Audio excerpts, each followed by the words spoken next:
no good. Rebounded by Anthony. 2 seconds left. Anthony for the win. Got it! Rolls it! Cole Anthony gives the Magic a victory. Close Up Magic. All right. Welcome back to another episode of the Close Up Magic. I'm your host, Stephen Cameron. Today we have a really fun episode today. We have Keith Smith from the front office show from Spotrack. He is all over the place, SB Nation. I'm sure Magic fans have seen him on Twitter. And we talk all about the NBA trade deadline, previewing it from a Magic perspective. Who could be going, who could be coming, kind of the Magic's approach to it. It's a really, really good episode. Before we get into that conversation with Keith, though, let's do the housekeeping, do a little bit of recap between now and the last week, and then we'll get right in.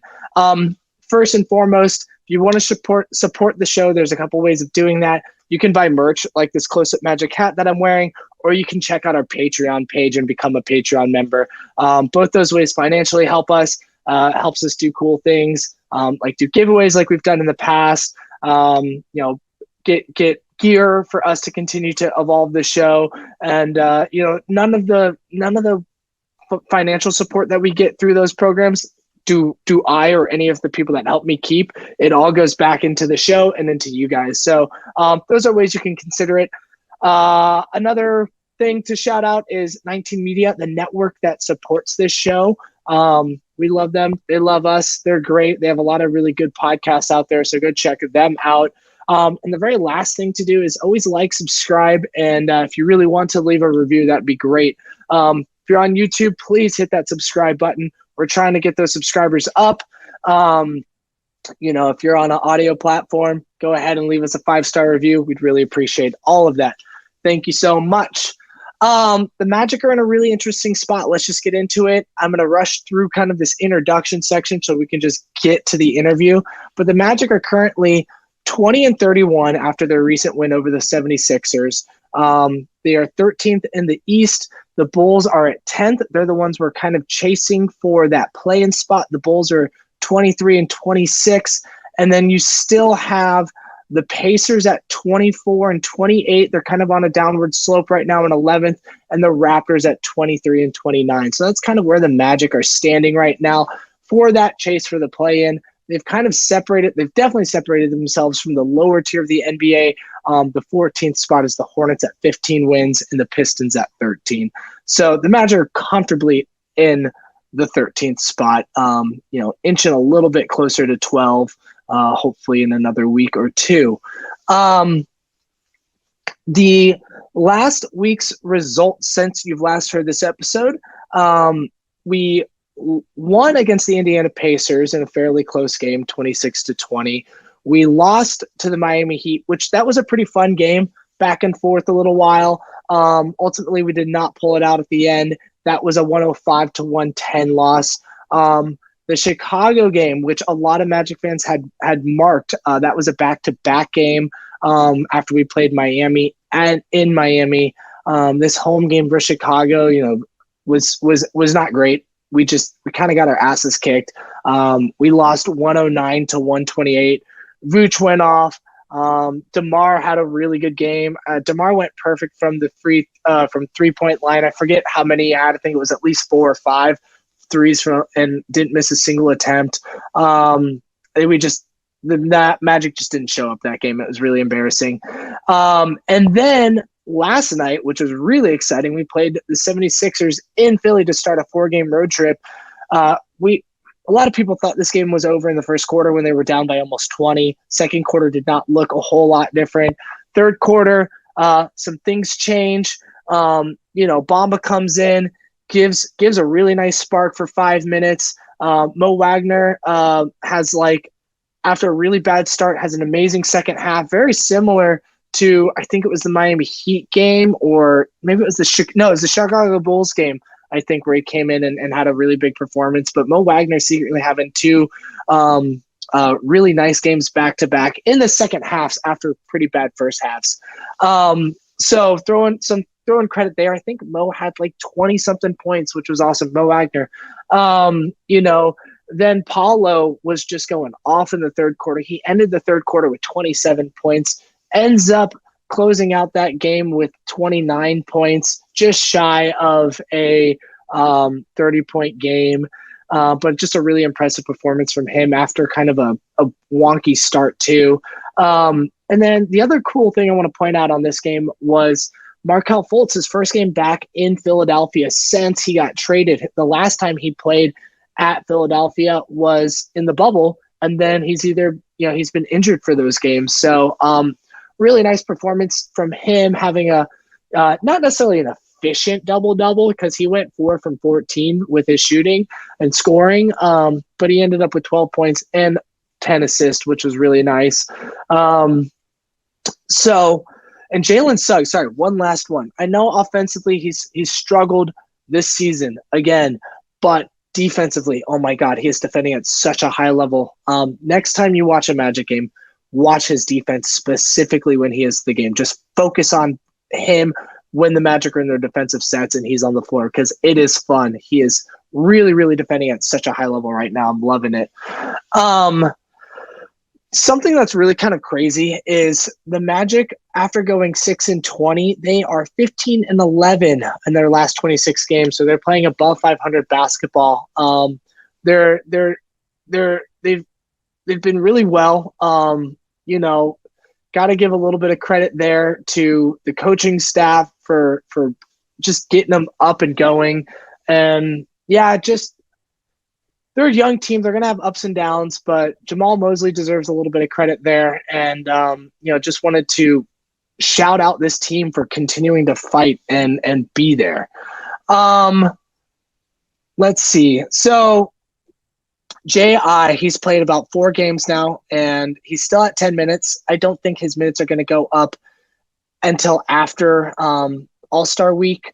That's just my projection, and I think the next range that he hits is around 16 minutes per game.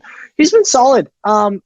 He's hit some threes. I think he's taken, I can actually count these up. He's taken 9 attempts, and he's made 4 of them. So he's shooting about 40-ish, 44% from 3. So super small sample size. His defense is looking good, a little bit slower, but he's still guarding the perimeter at a high level.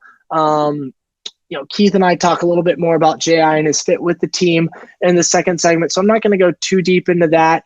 He's not really being a super negative when he's on the floor either. He's definitely helping balance out this roster a bit, and it's really a welcome sight.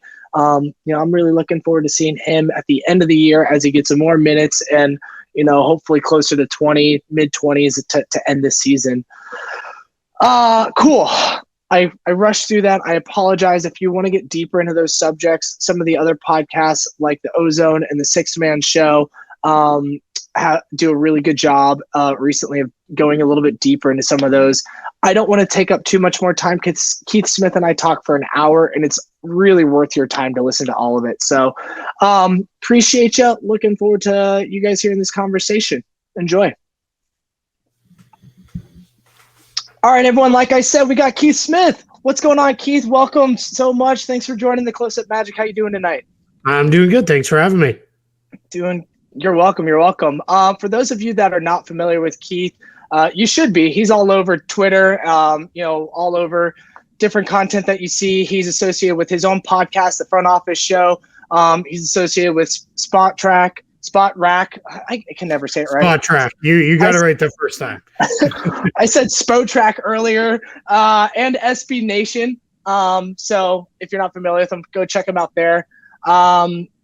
Keith, so this is a busy time of the year for you. It's trade deadline season. We are a week away. The deadline is on the 9th, and we are just a little over a week away. How are you feeling? Are you excited? Is this like stressful season for you, or is this fun for you? Both. It can be a little stressful because it's kind of one of those things every time the notification bell rings on the phone. Like it's only when you're in a spot where it's like the worst timing. Like it's for me, like a running joke that Trevor and I have is it's like, all right, it's time for us to go do school pickup and we're going to be in the car for the next hour. So it's time for trades to go down on our show, or it's like you hit the point where it's like, can I jump in the shower? And that's more probably next week that'll really pick up. Sure. But that is all very much trumped by how fun, this time of year is. Like, there's just so much going on, so many, cool things. Just, it's a great time of year, to be an NBA fan, because it's different from the off season, where the off season, comes, but there's no games. Like, this is Right. like, we still have games to break down and stuff to get into with all that, and you've got all this fun trade rumors and all that stuff going on. So yeah, as much as there's times when it's stressful, I wouldn't trade it for anything. It's one of the best times of the year. As someone who doesn't cover the trade deadline like you do, but involved with the team and giving weekly coverage on that, it's the excitement of, it's kind of exciting, but also kind of like tiring to an extent. Like, the circles of conversations of the same player, how do they fit? Is it even realistic? And it probably doesn't happen at all, or not even, like, a 98% of it actually not happening. Trying to decipher what's real, what's not. But it is fun. It's exciting to think about, particularly with this year's Magic team, that they could kind of be buyers or sellers. They kind of have, they're in this weird little spot where they have a lot of really good pieces that are clearly foundational. They could do some things to kind of like balance out the roster. They also have some like good assets and good stackable contracts to maybe do a consolidation type move. Good young players. There's just so many, what I feel like, options, and realistically, I think it might be a little bit more of a quieter deadline than most people are expecting for the Magic.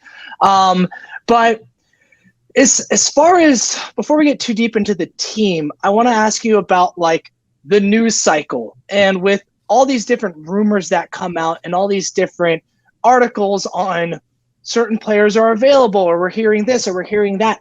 How do you decipher what is real and like something tangible that you need to keep your head on a swivel with, and what is just smoke screens? Don't even give it more than half a second of attention. Yeah, it's a really good question, because it's gotten harder over the years. For so long, I mean, I've been following the sport forever, when it was like trade deadline was like you were listening to your local radio. Like, I'll date myself here, but it was like you're listening to your local radio. Then we would jump in the AOL NBA chat room, and it'd be like, so on the radio here in Boston, they're saying this, and on the radio here in Seattle, they're saying this. And you were like piecing it together that way, because there's no Twitter or anything like that. Now it feels like we've settled into, I try not to blatantly disregard any rumor from anywhere.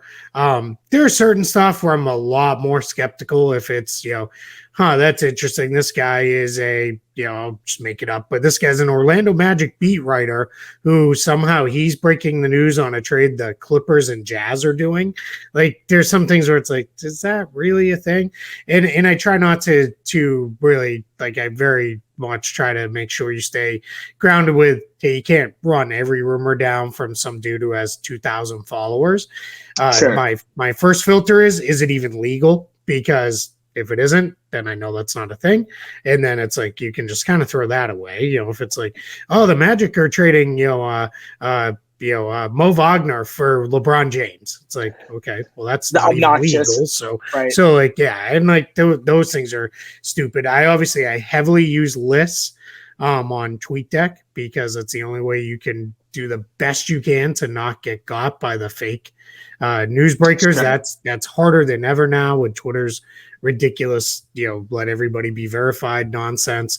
I feel like deadline day could be a disaster with that, because there's going to be 700 Woj accounts with blue check marks that I don't know that people are going to really pay attention to. So we'll see how that goes. But for the most part, like Trevor and I, when we do front office show, we have our kind of base like news sites that we go to. So Real GM, Hoops Hype, obviously the things that we've seen through our following, different people we follow in that. And then we'll put all those we keep up a running chat throughout the day. And it's like, hey, we need to make sure we talk about this. All right, what about this? And then you get a point too, where it's like, all right, we could run through everything, but it'll be a 2-hour long show that no one wants to listen to, especially considering like this isn't going to happen anyway. So then we start kind of filtering, and then get down to it. And then you get into the, top 5 or 6 things where it's like, all right, here's a real thing. Obviously anything that the beat reporters are reporting direct from the teams, those, we'll make sure those are heavily in rotation and those kind of things. But yeah, it's become a challenge for sure to make sure that you're filtering through things correctly, because otherwise it becomes a real mess. Yeah, I think for Magic fans and how we decipher it, it's challenging because we know the Magic front office don't leak anything. So that's like part of the angle we have to take is, okay, what's the agenda behind this? Because it's not coming from our camp. Maybe it's coming from like one of our players' agents or like another team's agent or another team's person, but it's probably not coming from our front office specifically. So like, how does it tie together? Or, what's the agenda behind it? So that's like one of the ways I have to start filtering things. And it makes things virtually impossible, to kind of know where the Magic's front office are thinking. The one thing I'm almost certain of this year with the Magic is they will do something, because this front office has made a move every single time they've at the deadline ever since they've come into play with the Magic, whether it be a larger move, which felt for us larger, acquiring Markelle Fultz, even though what left was not really major, or something really small, which something that looks small, like eat Bull salary, and then it turns into something way better than that, right? Like, totally, exactly. No, there's always something that they do. So I'm like, I can almost guarantee we're going to have something that happens.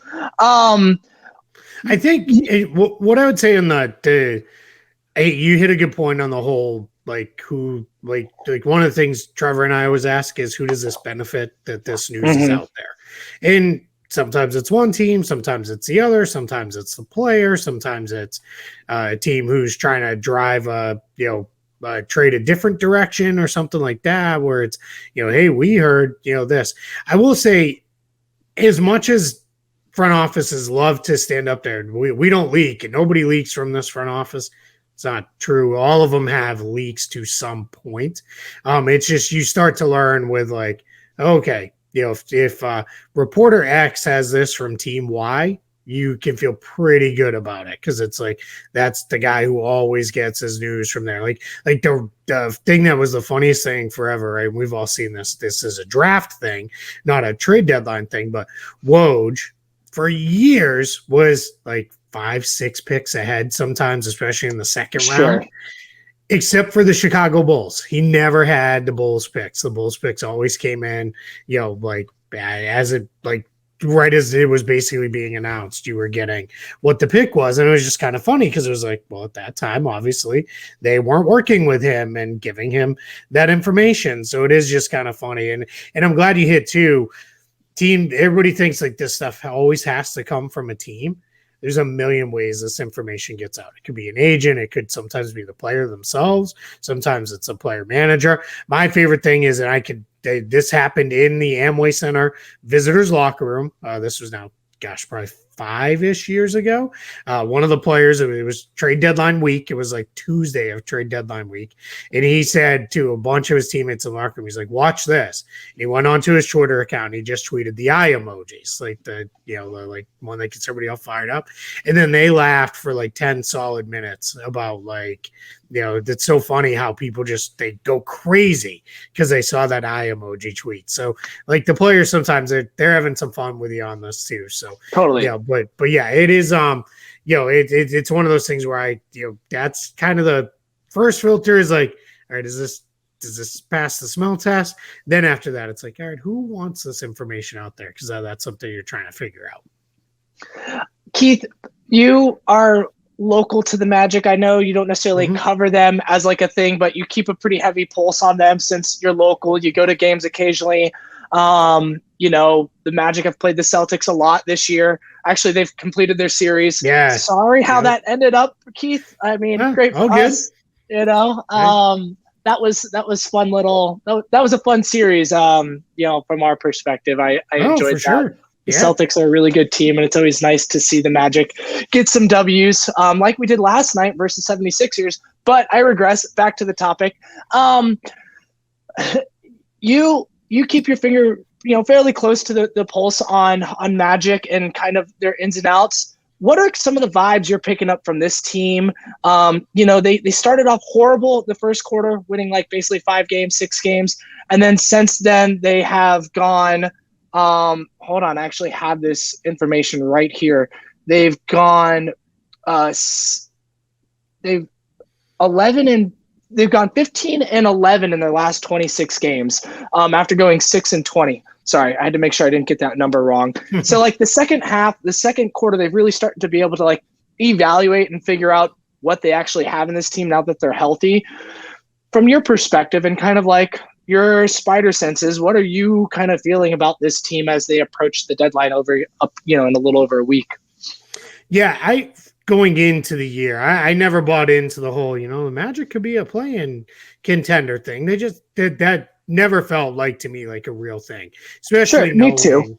Yeah, especially knowing they were gonna do early on. It was like, yeah, that's cool, but I think if you're gonna be a play-in contender, let's have one healthy guard, maybe. Like that'd be cool, right? Just one dude who can dribble the ball and set the offense.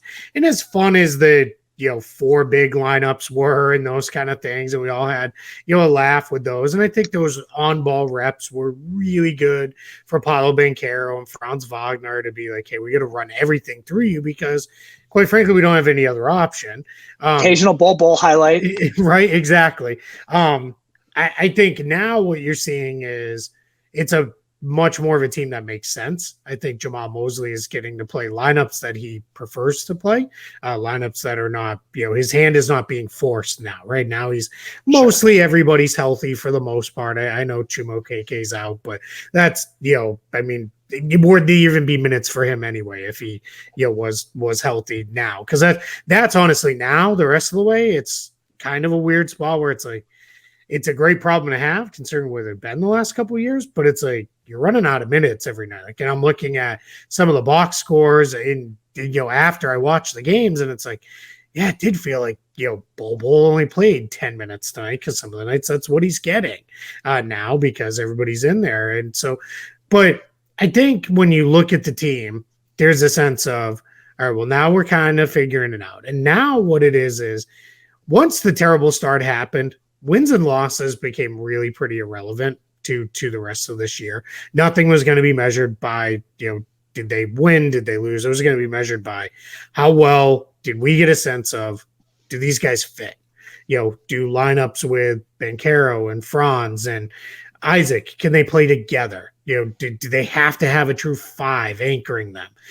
Can you play that with Jalen Suggs? And what about Cole Anthony with those guys? What does that look like? Can we have Fultz out there? Do we have enough shooting? Do we not have enough shooting? Like, where are we at? And that's what now we're going to see from here through, because I don't think any of the guys you would look at and say, yeah, that guy's potentially a part of the core rotation over the next 2 to 3 seasons. I don't think any of those guys are going anywhere at the trade deadline. I think we're in a spot where it is those guys all stick around, and then we're going to kind of figure it out. It's the guys who we've really, since the teams get healthy, we've seen, if not drop completely out of the rotation, their playing time is lessened. Guys like Bo Bamba, guys like RJ Hampton, Terrence Ross, those guys. I mean, Ross is basically, he lost his rotation role 2 months ago. Basically once the guards were back, that was kind of the end of him. Bamba, really, since Isaac has been back, we're not seeing, it's like snippets now. And then RJ's just, it was clear from the beginning of the season. Yeah, he was, when they didn't have any healthy guards and he still wasn't getting run, it was like, all right, I think we kind of see where this is. And that was made known when they didn't pick up his team option. So, all those things. But I think what the vibe around the team is, it's pretty good, because I think some of those guys they get it. And I think they're in a position where, hey, this may be best for me to be traded. Like it's like I kind of say, if now's not the time to trade Terrence Ross, I don't know when it ever will be, right? Like Right. it's like, then you might as well re-sign him and keep him forever because we're probably it's probably never going to happen. But yeah, I think with all of these guys, we're just in a spot now where this was always kind of the inevitable. Even if at times it felt like we're never going to get there because it's like this, they're just never going to be healthy and they're never going to have, 10 viable NBA players that can play in these games. And now it's like most nights it's like, oh, it's like 12 or 13 and that's too many. You can't play that many. So I think we're just in a spot where it's a little weird. It's a little clunky. I think it's now we're seeing Jamal Mosley has to make tough decisions night to night of who's going to play, how much are they going to play. Like it was, I know they won the last one against Philly, but it was the game before that, right? I can't remember which one that was now off the top of my head, but I think they lost. The Bulls? They lost.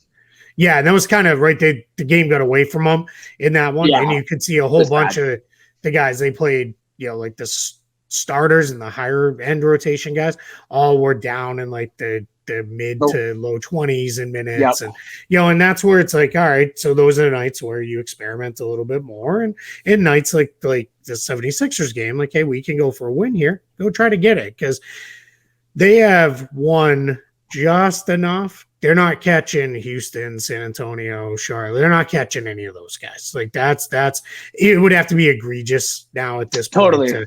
You'd have to be rolling out Kevon Harris, Admiral Schofield, you, me, and our fifth buddy. Right. Yeah. And that's and then we'll see how it goes. But yeah, now as long as you're playing most of the guys, like you're fine. Now, if we get in the second half and it's back to backs, I think you might see things like, hey, Paulo's played the last 10 games in a row.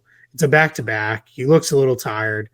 You might see him sit out, and then that's when everybody will tweet the tank gifts and all this other stuff. And you can call it that if you want. But I think now it's just about like, hey, we're kind of getting to see what we need to see. So if somebody truly needs a night off, like you can give it to them because we're going to get 25, 30, 40 games of, all right, let's see what this roster actually looks like.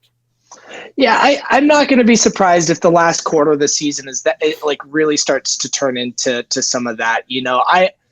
Magic fans that listen to the show might hate me on this, but I don't, I agree. I don't think we have a chance at the play-in. Like it'll be nice to be in the conversation for a while, but I don't think we're going to make it. And we're too good of a team to like really tank it up for Wemby and Scoot. As much as I would love to add Scoot to this team, like we'd have to get some really good lottery. Man, that's the guy, man. That's the guy I keep like. It's so nice. It's weird. The Magic are the one team I'm like, of course, if you had the number one pick, you take Wembanyama, right? Or you trade out of it for like a king's ransom that like now we're set for the next decade.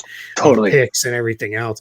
But I'm like, man, they're the one team, and I'm like, I could see like Scoot over Wembanyama because it's just like that is just too ideal. I say this I like a lot of the Magic guards, but like you've got your stud big and Paulo.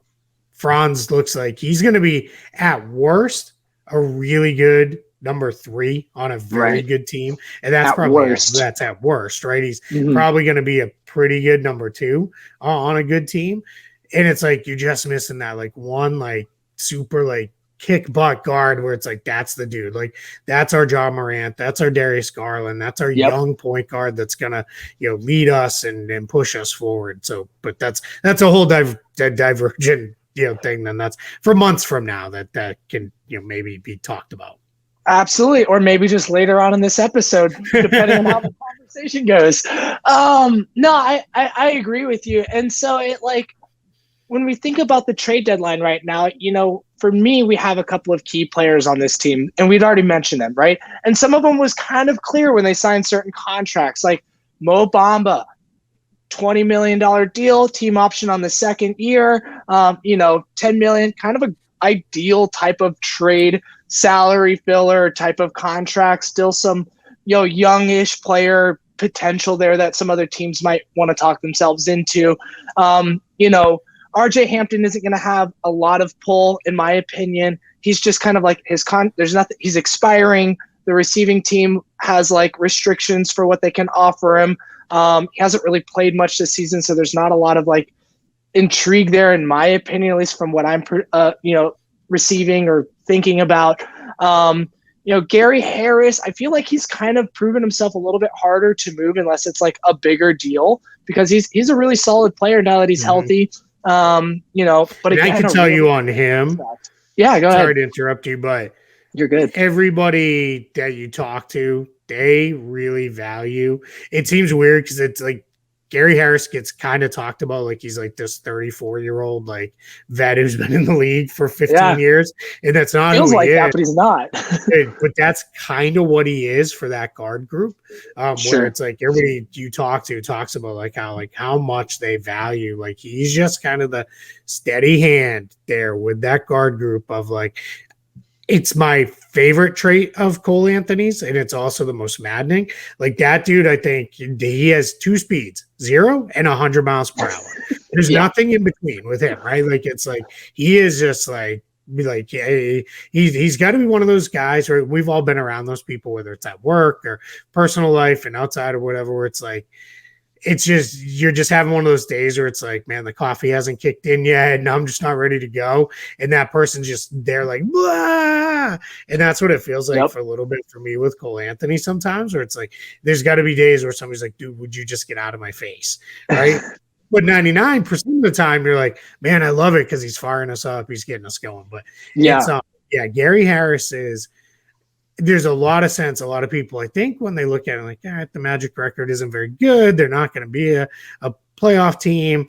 All right, who are the veterans that they can move? And everybody eventually, Gary Harris is a guy. He's a very tradable contract. He's somebody a lot of teams would like. And I think people then, you got to pay attention to the team, watch the team, and understand, like, that's kind of true, but this team is not like in year 1 of a rebuild anymore. Right. Like they're looking to be good sooner rather than later. And Gary Harris is a part of that. So I tend to think it's not by any means that Gary Harris is untouchable. There is one untouchable on this roster, and that's Paolo Banchero. And it's funny because people will, well, what about Franz Wagner? They'd trade Franz if they could get the right kind of offer. Like Banchero is the only guy who it's like don't even call, like, go away. There are, it would take a lot to get them to trade Franz, but there are offers that could be made. But like Harris is not in that bucket where he's untouchable, but it's not also like, hey, give us 2 second-round picks and we're good. Like that would have to be like, you got to give us something of actual value because of what he means to the organization and the team. And a Franz move is probably so big it's not going to happen at the deadline. Exactly. Yeah. And the players that they would be willing to trade him for are probably unrealistically not available anyways. Exactly. Yeah. So it's funny because people get, you get with fans, because I get this all the time with fans from every fan base, and Celtics fans do this. If you ask an average fan, like, how many untouchables are there on your roster? Some of them might be honest and be like, yeah, we have 1 or 2. But a lot of times it's like, oh, no, we can't trade this guy. We can't trade this guy. They make me trade this guy. In reality, in the NBA, there's probably about 10 untouchable players via trade, and everybody else is open. I mean, Kevin Durant almost got traded this summer. Like that kind of tells you, where you're really at. Now, there's miles of difference between untouchable and, hey, you better blow us away to trade for this guy. And then, but those are 2 very different things, right? Where I put Franz and you better blow us away if you want to trade for this guy, versus Banchero for me falls a lot more closer to the untouchable. And that's splitting hairs a little bit, but that's not. It probably isn't really even worth a conversation to have that we just did, because he's not going anywhere anyway. But, it's all good. Put players in buckets. That's kind of how I think about him a little bit. No, absolutely. I mean, and I think about it the same way. I do kind of put Franz in that untouchable just because it's so unrealistic that the right call would come to make the front office move. And they're definitely not the ones calling on him. They'd be like the ones receiving the call. But, I think there are a couple players that Magic fans think are untouchable that probably are available, like Wendell Carter. Maybe not available, but open to conversation. Sure. Like Wendell Carter, like Fultz, like Cole, Suggs to an extent. I I mean, yeah, probably Suggs, not to an extent. He's they would listen to offers on him too. So, and I very much agree with you. Let's kind of get into, I guess my question for you is, before we get into like specific names, are the Magic going to be buyers or are they going to be sellers this season? What do you think? It's funny. When I wrote the buyers and sellers list for Spotrack, we did a little bit different this year because this year is so weird in that there are truly 4 bad teams in the league. Then there's a couple others where like there's 4 bad teams: Houston, San Antonio, Charlotte, and Detroit. Then there's a couple others like the Magic are they're kind of now sitting in almost a class of their own where it's like they're bad, but they're not like they're good bad. Like those other teams. Yeah, exactly. And they're not trying to be bad. They're just kind of, hanging out. They're not going to be a playoff team, but they're not at the bottom of the league kind of team. Normally that group is 3 or 4 more teams by now, but you have a Western Conference where it's like 5-13. Just the other day, there was only like 2 games separating them in the loss column. Yeah. And that's just, bonkers. And then in the East, you've got teams like, who knows why, but like Washington and Chicago and Toronto are like, hey, we're going to keep pushing for this thing. And it's like, oh, cool. So yay, 9 seed in the play-in tournament. Like, good for you. Like, it seems like odd, for that, but whatever. So when you build out the buyers and sellers list, it becomes, wow, there's like 4 sellers, 20 buyers, and a whole bunch of teams in the middle where it's like, what are they going to be? And I think for Orlando, the way I put it is they're probably more sellers, but I think they could be very opportunistic buyers where makes sense. The right kind of guy becomes available and it's like, he's got a couple years left under his contract. I think this is where it's really important if you're Jeff Weltman and John Hammond and Pete D'Alessandro to really have a read on like, all right, so we can have this $30 million in cap space, but like, we're really going to be a player in the free agent market. Who would we be a player for? What does that look like? Or is it do what I like to call a little bit of pre-agency, which is we sacrifice some of our cap space, but we got a pretty good guy now at the trade deadline. And that's where I think, Mo Bamba, for example, carrying a $10 million salary, you may not see Mo Bamba get moved in a deal where it's an expiring salary comes back. You may see them take on a $12 million player for next season if it's the right $12 million player. It's like, hey, this guy could actually play a role for us, help lift us, and we move it forward. That said, you're not, because I've seen and heard some people be like, is it time for them to maybe think about a consolidation trade? In my opinion, the answer is no. What do you consolidate? You don't even know what this team is yet, right? Like, we've seen literally like a month of the Orlando Magic in this iteration. And that's maybe even a stretch because we've only had a week and a half of Jonathan Isaac even being in the mix too. But I think you could see moves like Bamba, Ross, Hampton, maybe Harris if it's really the right kind of move.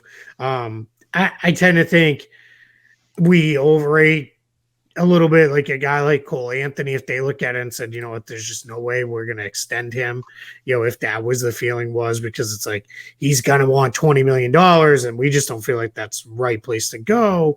We go, I don't think they would trade him now. I think that would maybe be more of a over the summer kind of thing if they were like, hey, we saw a half a season of what this could be. We know we need X, Y, and Z.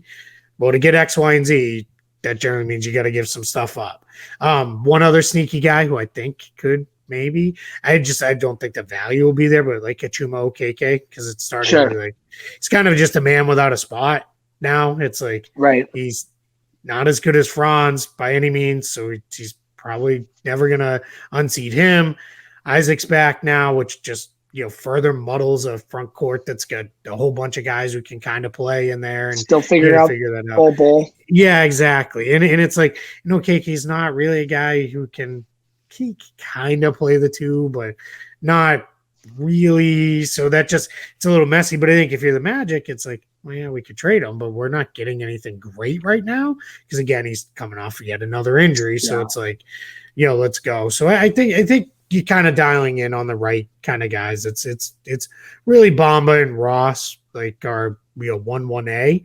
Then maybe RJ, maybe Gary Harris, and then I think everybody else on the roster you feel pretty good about. Sees it through and sticks around. I kind of view players like Chuma. I'm going to throw Bowl in there to an extent. I'm not a huge Bowl guy. I don't just to make that clear. That's why I kind of throwing a little bit of that in there. I'll even throw, Cole to an extent there. Depending on the type of player that the opportunity is, those are guys that I could be like, hey, they want that like young player with a little bit of upside still there, a little bit of, under contract to an extent, depending on which one in their contract situation. Like maybe it's Bamba and then another young-ish player like Chumo KK or Bowl thrown on there to receive a better player to an extent coming back. Mm-hmm. I agree with you. I don't think a 1-for-1 trade with Chuma is going to bring much value.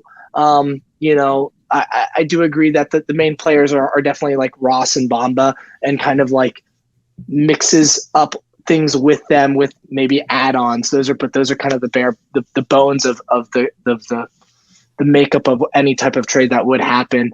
I want to talk about some rumors. All right, me and you might laugh at some of these, but I think it's just good to talk about because of the hot topics going around on Magic Twitter and the league right now. I'm going to start with probably the hottest name connected to the Orlando Magic that I know of, and he's in it seems like every other day or every few days it's a new article that's connecting him to an extent with us. You can probably guess it. A lot of drama around this team. Fred VanVleet. And literally, I think we had two more articles or one more article today from some random outlet saying that we are somehow connected to him. I'm just going to leave the floor open right there, Keith. Let's talk Fred VanVleet and the Orlando Magic and why it's probably not going to happen, but maybe why it's really intriguing to a lot of people. Yeah, this would be one of those pre-agency kind of moves if Orlando was making it now, because it's re-signing him is going to use all of your functional cap space this summer that you could have had. So there's part one of that. I think there's probably some speculation mixed with actual reporting going on there. I think there are people looking at it and saying, all right, who needs a point guard? Orlando needs a point guard because it's, whether it's injuries or just not sold on them, it's like Fultz, like what, is he going to be there? Is he ever going to play, 65 games in a season? Like, what's that going to look like? I think because of where the team has been for the duration of his career and the fact that he's coming off the bench, I think there are some people who are I don't think they necessarily know how good Cole Anthony is, especially on a national level. So I think you have, all right, well, who could use a point guard? Well, Orlando can. All right. Oh, wait, Weltman was there when they kind of discovered him. Oh, yeah. So you start connecting dots, and it's like they have cap space. They need a point guard. Weltman was part of the team that brought Fred VanVleet to Toronto in the first place. Yeah, that all makes sense. Let's go. And it's sure, right? I can get it, right? I can get behind it. This is one more then I start to think like, all right, well, it's tough because he doesn't have an agency right now. He just got rid of his agent and he's in the process of hiring a new one. But you wonder, was that like his old agency? Like, hey, we got to start drumming up interest and like, hey, Toronto, like maybe do that extension because, there's Orlando's looming out there and they'll sign him. My guess is it's probably Orlando. I'm not going to say there's no interest on the Magic side because, they're not in a spot where they can turn their nose up at any good player. I don't know that it necessarily makes a ton of sense for them where they are right now to bring in a point guard who, by the end of that contract would be in his early 30s. I personally would hate the idea of like, hey, you know what, we should bring in another guy who's hurt quite a bit and misses a lot of time. Like, don't know. Like, please, if you're going to sign somebody, get somebody who's a pretty good bet to play 70 games in a season, like or in that range. Whatever the old 70 to 75 games was, factoring in a handful of load management games, like let's shoot for that instead of a dude who might play 50 games in a good year now. So I think you connect dots and it makes some sense. Trade deadline, I find it really hard to believe because I don't know what sense that makes for the Magic unless it was really like, hey, we're going to give you Bamba and Ross for Fred VanVleet. All right, sure, because you're not really losing anything there. Right. I don't see it. And in the offseason, the price is going to be a little bit bigger than that, I think, too. Yeah, I mean, it better be, right? Yeah. So that's where it's like, yeah, unless you can steal them, you're not getting them now. This summer, maybe, sort of, but I just don't know that I see that as like the most glaring need on the team of like, go get it. And if I am going to fill that point guard spot, I want to fill it with somebody I feel a heck of a lot better about to be there, night in and night out than I do Fred VanVleet. Sure. I think there's the appeal for it for Magic fans for, like the floor spacing possibilities. Sure. He can play on ball and off ball with movement. He's not the top of my pecking list, but I have grown to the idea, like if he is on our team somehow next year, I'm not going to say this season because I just don't believe the Magic are going to be that aggressive at the deadline when they could just go talk to him in a few months in the summer and not give up any assets potentially. So that's just kind of like where my head is at. And any listeners of the show that interact with me online know that's exactly where I stand. And I'm not just saying this. But there is like that floor spacing ability. You imagine playing him next to Gary Harris, two good defenders, good floor spacers. You're not adding him next to, I personally would not enjoy him next to Fultz. Too much usage between the two of them. Yeah. Some people have convinced themselves they can keep. I don't believe it's possible, but some people do believe. It's crazy pills that are floating around these internet places these days. But that is one name. So I think you and I are both in agreement. That name probably does not make sense for the Magic right now. We'll hammer off a couple more and then maybe talk like one or two realistic targets and then we'll wrap this up, Keith. Sure. I don't think we should even spend time on this one. OG Anunoby, price is too high. Doesn't make the right type of sense for the Magic to be going around throwing a bunch of first-round picks after this guy. I just don't think it's smart for the Magic where they're at in their rebuild to be offloading 2 or 3 first-round picks for this guy. Just doesn't make sense. We still might not even make the play-in if you were to make that move this year anyways. I also look at that as it was fun to see Franz play the 2, and I think we discovered he can play the 2 if we really need him to, but ideally he's a 3, right? Yeah. And I think your best lineups, if you're the Magic down the line, may eventually be Paolo at the 5, Franz at the 4. Like that's your like last 3 to 5 minutes of the half lineup. Yeah. Of like we're gonna close, small here, but because you get the right kind of guys there. That's when it's like, yeah, OG Anunoby could make some sense in a lineup like that. But the challenge is Anunoby at the 2s, he doesn't really shoot it well enough, doesn't handle it well enough, doesn't pass it well enough for me to be somebody you're like, yeah, I can really lock in. Because then for me, then you got to almost go get like a Fred VanVleet too, because you need that playmaking point guard that can really set things up. Franz and Paolo are outstanding secondary playmakers. But what we've learned is Paolo, for all his gifts, it's funny. I saw this was, I want to say like mid-November. He's like a month in, and people were like, could he be like our Jokic? And it's like, whoa, like we're like, let's breathe here. Two-time MVP, like, come on. Like, but can he be a really, really good secondary playmaker? Like, for example, I cover Jason Tatum. I've seen every game Jason Tatum's ever played. I've seen almost all of them twice. He is getting to a point where he's become a very good passer. Paolo is miles in years ahead of Tatum in year 1 as a passer compared to where Tatum is today. Now, that's why I was so high on him with the draft. Me too. That's why I put him. I really truly agonized over. I was between him and Jabari Smith for the Magic at that top pick, and I ultimately landed with feel a little bit more certain Banchero's going to, at the very least, be a very good player, And I was like, I can see where Smith maybe could not be. I still think he's going to be a very good player too. Totally. But my thing was, I was like, for this Magic team, you need somebody who, when Fultz gives the ball up, it's not instantly 2 dribbles and a shot. Like, it needs to be somebody who can pick out another shooter, find a guy, play off the roll, create something himself. One of those, I swung to the corner, drove the closeout, isn't just going to be I'm going all the way to the basket, like find something. And that's what Banchero is. So that's where I think a guy like OG Anunoby, to kind of come all the way back full circle to your real question, is the fit is just a little weird too. And you hit the nail on the head. You cannot, when you're the Orlando Magic right now, be saying, yep, we're making our all-in move where we trade the bulk of our draft assets moving forward. And I know they've got some extra picks coming their way, but you just that's not the move for them today.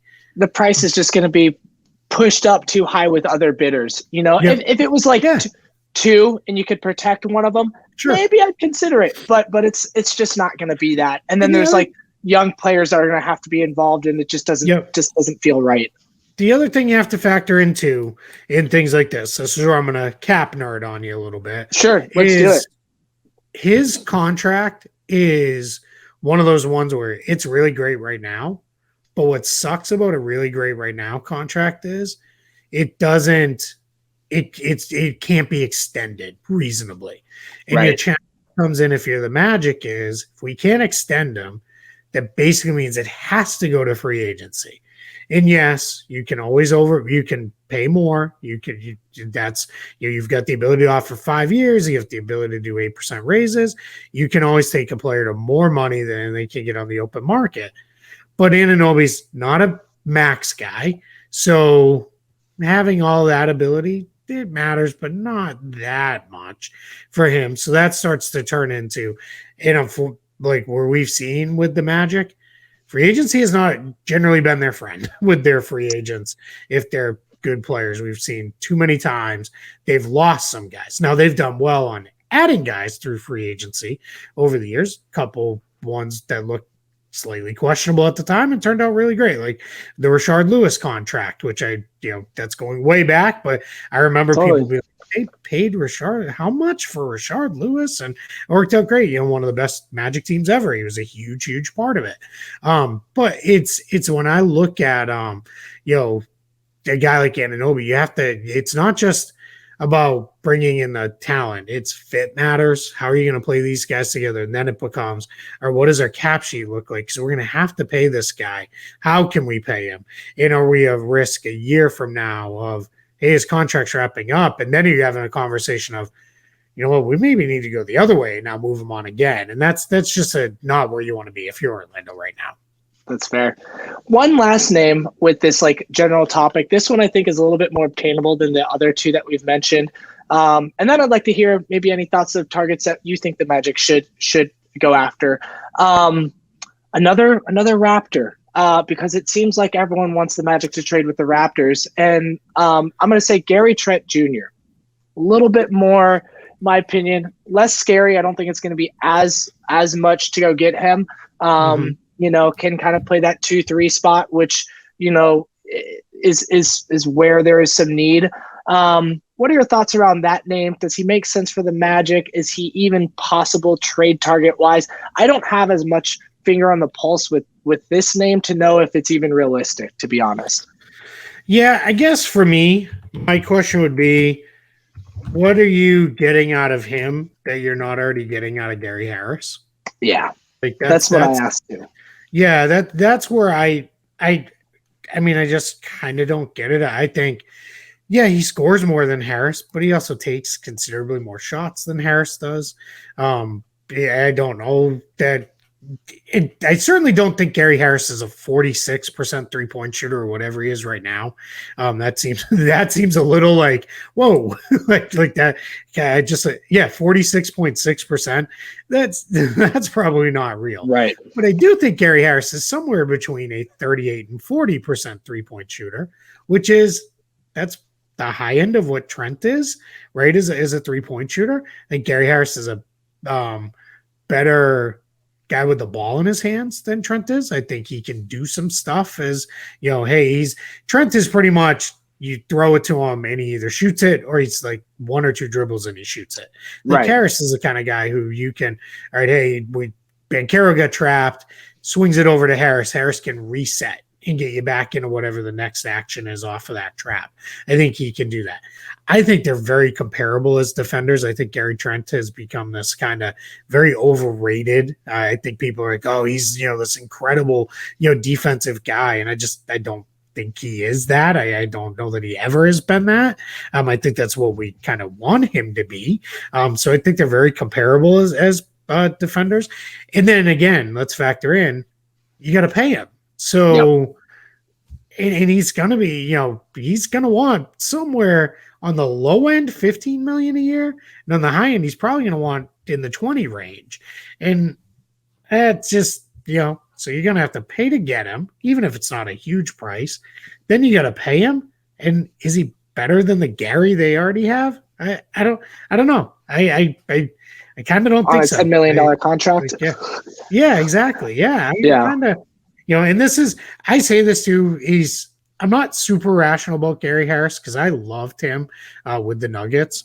And I really thought, like, man, so did I. Denver gave him up in that trade. I got why they did it, and his shooting had slipped and all that. But I don't know how many people have realized when he started playing for Orlando after that trade in that first season, played pretty well. And then last year, quietly turned in a very good year. And this year, like, it is like, I mean, it's been really solid. Really ridiculous. And it's almost to the point where I know when I watch Magic games, I'm like, for the love of God, would you get him more shots? Please? Especially when, and right, you watch every game. There are times with this team where it's like, dude, none of you are hitting tonight. Like you guys can't hit anything. And it's like, those are the nights when it feels like Harris takes 2 shots. And it's like, let's get Gary Harris 8 to 10 3-point attempts tonight. He can handle more volume like Gary Trent. It's, get coach, play some more, get Gary to shoot like at least 8 times a game instead of 4, and like part of that is on the player. Part of that is also on coaching and 100%. System. Yeah. And gosh, it drives me nuts. This is a conversation me and another, multiple people in my circle talk about all the time. It's just like, let's get Gary more volume because to me, and I agree with you, I don't know if I'm moving Gary for the other Gary Trent, and it's like, because Gary Harris is already so good for us. And this lineup already, I don't have the data off the top of my head, but there's a couple of tweets floating around where it's like this current starting lineup with Wendell, Paulo, Franz, Gary, and Fultz is like one of the best lineups in the league right now. It's insane. And so, go ahead. Thing I'll say too, just going back to that fit matters conversation is, Gary Harris already knows how to play a secondary, tertiary, I don't know what the fourth one is, but the fourth area, quadruciary, I don't know. But he's fine being the 4th or 5th guy in most lineups because he that's what he always was. And I think he realizes, like, hey, if I can do this, like, I can be a really good 4th or 5th guy besides some guys who are really pretty good too. And I think that's where I'm not saying Trent doesn't know how to do that because he's played obviously with a lot of really good guys.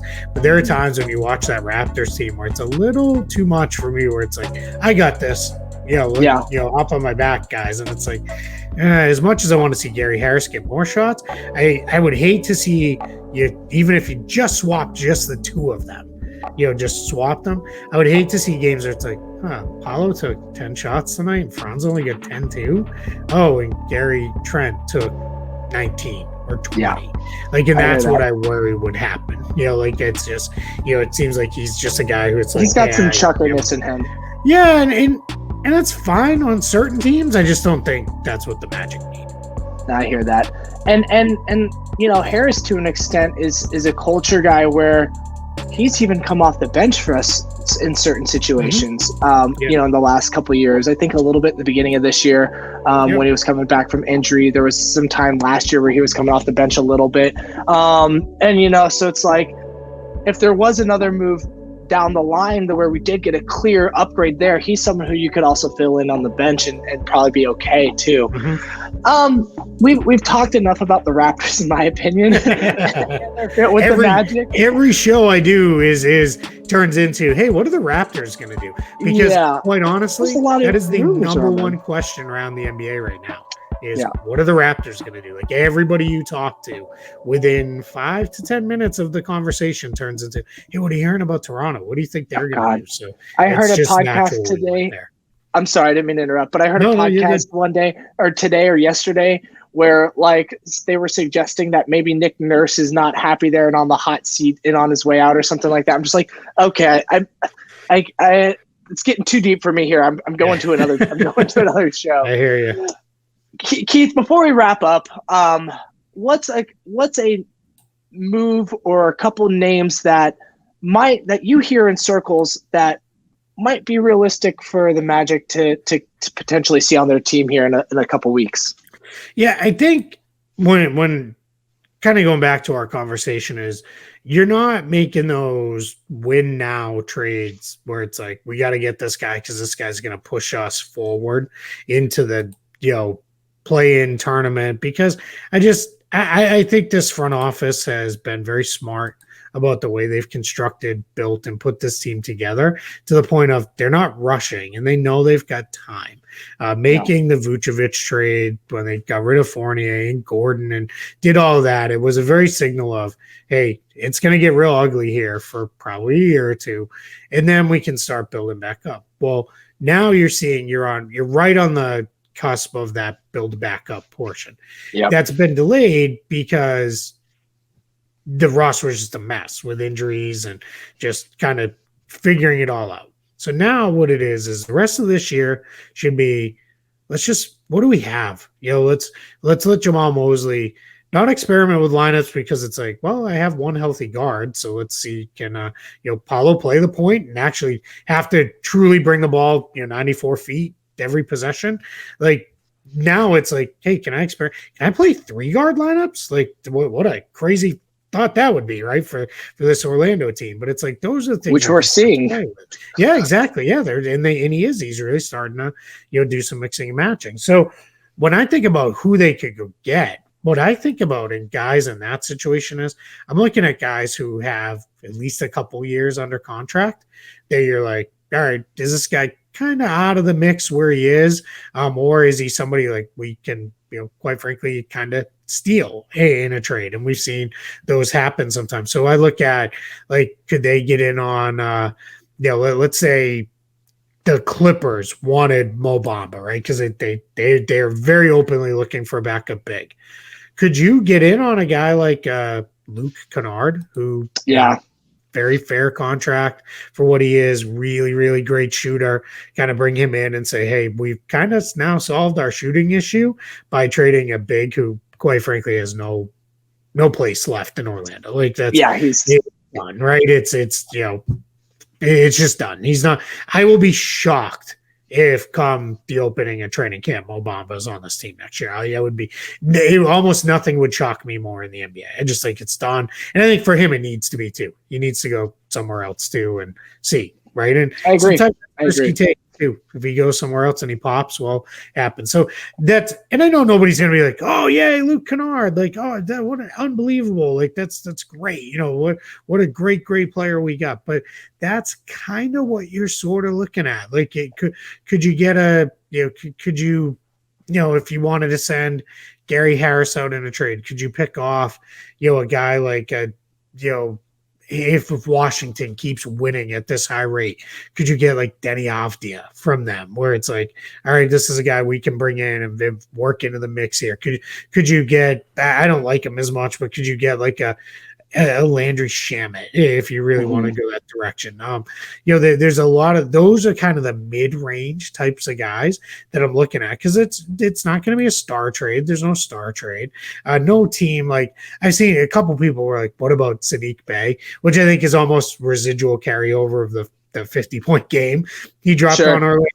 But it's like maybe, but that's not. Those kind of trades don't make sense, right? Because that's a rebuilding team trading with a rebuilding team, and you're not even trading from a, hey, you have 10 point guards, we have 10 centers. Like, let's rebalance our rosters.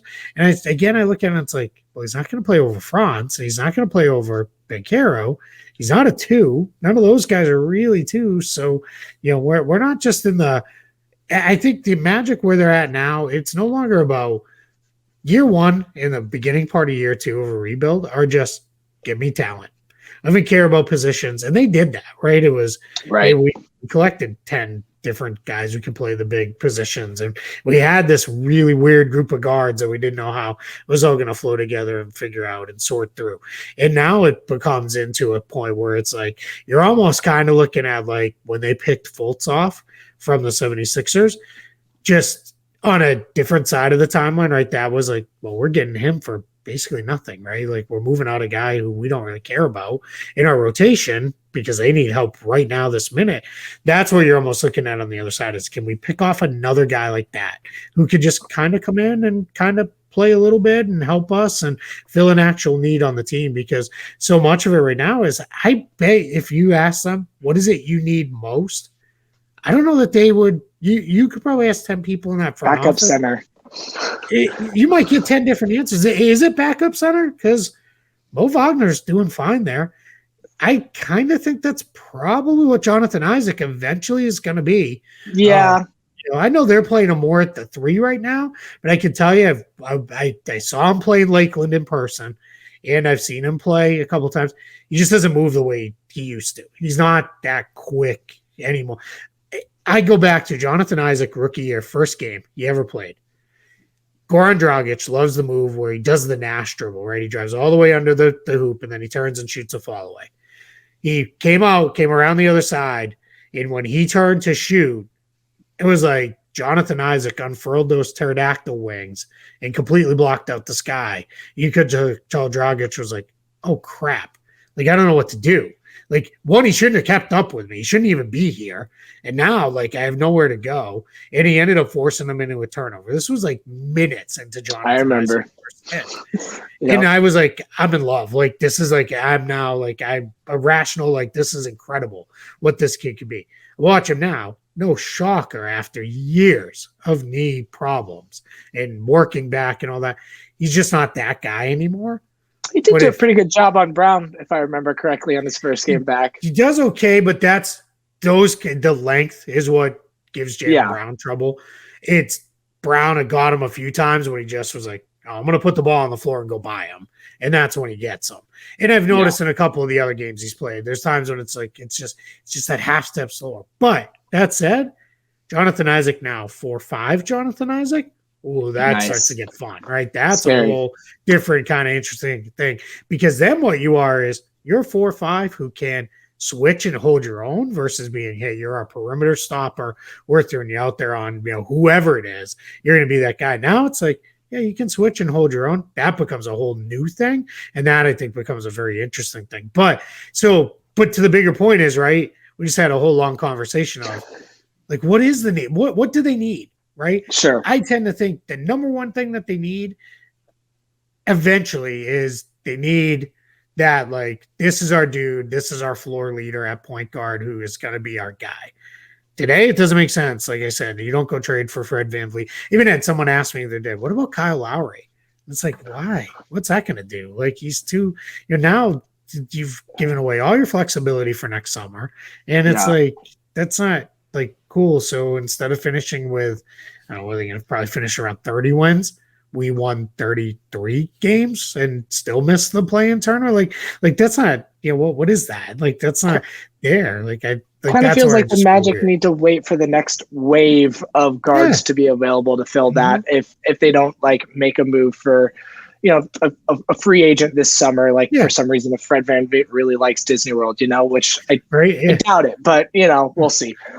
Yeah, I think what you really do here is you hope, like we talked about way at the beginning, is let's get some lottery luck and let's maybe get Scoot, and then it's like good luck for everybody else because now that you've got a full on core of real guys who are that's high end, and then if you don't get that, then it becomes, all right, who's that next kind of point guard? But and I'm not a super huge on like, we're going to match everybody's timeline up and everybody's going to be on totally. within 2 years of each other and all that stuff. Because agree.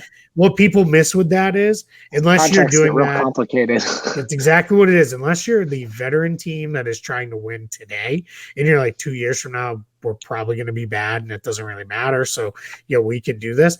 With young teams, it's like, all right, cool. So they all hit. Like, how do you pay them all? And that's, I think, the sneaky thing with the Magic. They're probably going to have 2 picks this year. Then they've got all their own picks. Then you've got a pick coming from Denver down the line. It is going to get a little tricky you can't keep everybody, right? Because you will eventually run out of roster spots. And I know some people are like, well, that's when you let Kevon Harris go. Cool, but you don't use a first-round draft pick to draft a two-way player. Like, that's not a thing that happens. So, like that's where it is. Like, all right, where do we go with this? And that's a problem for this coming summer, the summer after. Like, let's, all right, we're ready. We're ready to really win. Let's make our consolidation trade and go. I just don't know that that's today. But today, next week, Bamba, move him on. Terrence Ross, love it. Love everything he's been here in Orlando. I used to run into him at the grocery store at Publix literally all the time. It's time. Like, send him. It's just time, because honestly, like, Terrence Ross could maybe help a contender. As a bench shooter. I read or saw a post or read an article today. I can't remember which one it was at this point, but someone was saying something like possibly like Gallinari and like a second for Ross. Yeah. I'm like, I don't hate it. I mean, no, yeah, I don't hate it. I think if you're the Magic, it makes sense. Fine. But I mean, if you're the Magic, it's like, if you can get 1 second for Terrence Ross, it's a somewhat decent one. Yeah, you do it, and wish him well, and send him off somewhere he can play a bigger role. And then, but yeah, not Harris. Like, definitely not Bol. Like, I know you said you're not a big Bol guy, but $2 million, like, nope, that stays. Like, there's absolutely no reason you move unless on it's him. it's an upgrade. And then everybody else is like, not now. Maybe over the summer, that's a whole other conversation. But by the time you hit the summer, you've had 35 more games to really, all right, I can kind of see what it looks like. I kind of get, what the vision is here. Oh, and then RJ Hampton, but that's like, RJ Hampton's going to be he's going to be a throw-in a deal, if anything. Yeah, he's going to be added to a Mo Bamba trade or a Terrence Ross trade to match salary. Yeah, to bring in, so you can, rather than bringing in a $15 million guy, bring in a $17 million guy. Yes, that's exactly how it's going to go. Yep, for sure. Well, Keith, we talked a lot longer than I planned. We're coming up. We're just over an hour now, so this is a packed-filled episode for the listeners. I'm really appreciative and thankful for your time. Why don't you give all the listeners I'll obviously tag you and everything, but let everyone know where they can find you. Yeah, you find me at Keith Smith NBA on Twitter. I know a lot of Magic fans did find me after the Boston games. They did not like that I called the Magic a bad team, and it's not an insult. Like, when you're, at the time, I want to say there's still like 10 games under 500. Like, you're not good if that's your record. Like Bill Parcells says, your record is what it is. You are what your record says you are, but and I got all the I think that's what people were like, hey, at least recognize why we're bad. And trust me, I do. I watch every Magic game. Like, I see all of them. Like, it's not, but anyway, Keith Smith NBA on Twitter, and I had a lot of fun with a lot of people too during that whole thing. You find my written work at Spotrack if you're interested in that cap stuff and trade deadline. A ton of trade deadline content out there. There'll be even more to come over the next week or so before and after the deadline, and then we'll be in buyout season, all that. And then, as you said before, NBA front office show with Trevor Lane and I, a lot of conversations around the latest news around the NBA. Right now, it's obviously we're dealing with a lot of rumor stuff and all that, but one of our last episodes, we spent a lot of time breaking down what the Miles Turner renegotiation and extension looked like and those kind of things. So we have a lot of fun over there. Absolutely. Fans, I'm not lying when I say I listen to the front office show almost every day when they put out an episode. I don't catch everyone, but I listen to about 75% because you guys do episodes almost daily, at least, between Yeah, 3 to 5 days a week. It's a lot. Depending on what's going on. Yep. Yeah, for sure. Well, thanks for tuning in, Magic fans. Thanks again, Keith, and we'll see y'all next week. Peace.